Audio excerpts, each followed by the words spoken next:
Conjuring 2, starring Vera, Farmiga, and Patrick Wilson, the sequel to the very popular The Conjuring. This time we go out of the country and we go to one of the most documented cases in paranormal history. I didn't know what to expect going into this one. I had high anticipation because I really liked the last one.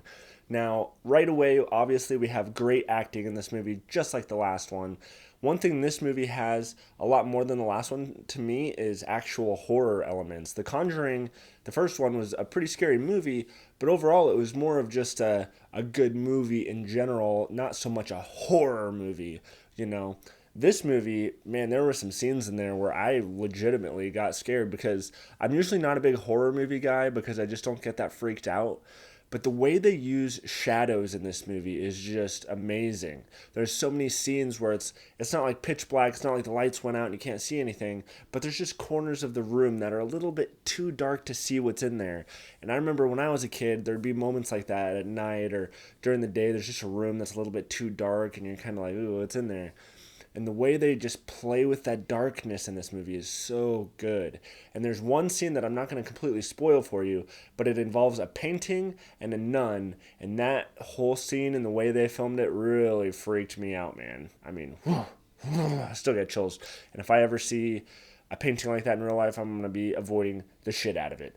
Anyways, moving forward, the overall story to this, I actually really appreciated and really respected because I did some research on this one before I went into it, and it is one of the most documented cases there are, but it's also one of the ones that, because it was documented so much, there's a lot of people that say, this is faked, this is faked. There's video proof of, the girls bending spoons and breaking plates with video footage, so we know it didn't really happen, or there's pictures of them floating in the air, but it's like it looks like they're just jumping up, which I thought they were just going to completely avoid all of the skepticism in this movie and just be like, no, this is just pure scary movie.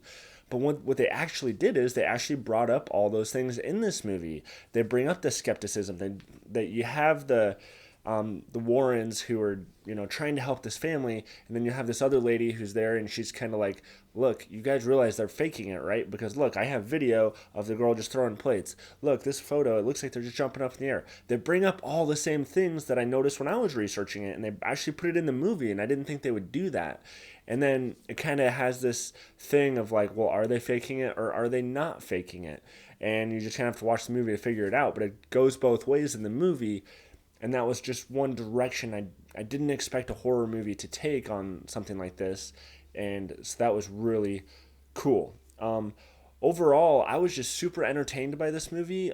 Considering I'm not a huge horror movie fan and I loved it this much, I think it's just as good, if not better, than the first one. The first one has some more scenes in it that are memorable, I think. To me, the only real memorable scene in this movie is the painting nun scene. Oh my God. But overall, again, if you like horror movies, if you want to go be entertained this weekend, go see this movie. This movie is, what should I rate this thing? I'm going to say this movie is a friends with benefits. Because you can watch this movie a few times, you'd probably still be scared the next time you see it. And it's just a good, entertaining popcorn flick. Alright guys, have you seen my interview with Shia Labeouf? That's right, I was one of the guys that actually met him. I drove with him. He's an awesome dude. Click the little eye above. There's also a link in the description if you want to see those videos. I did a part 1, 2, and 3 of me trying to go find the guy. He's doing the whole Take Me Anywhere project. He's being drove all over the country. And I was one of the very pleasured few that has been able to drive him, and it was an amazing human experience to be able to drive that guy. I suggest you guys go watch that video and check it out. Also, if you're new to my channel, please subscribe. Remember to hit the like or dislike button, and stay tuned if you want to see some more movie reviews if you can handle it. Go.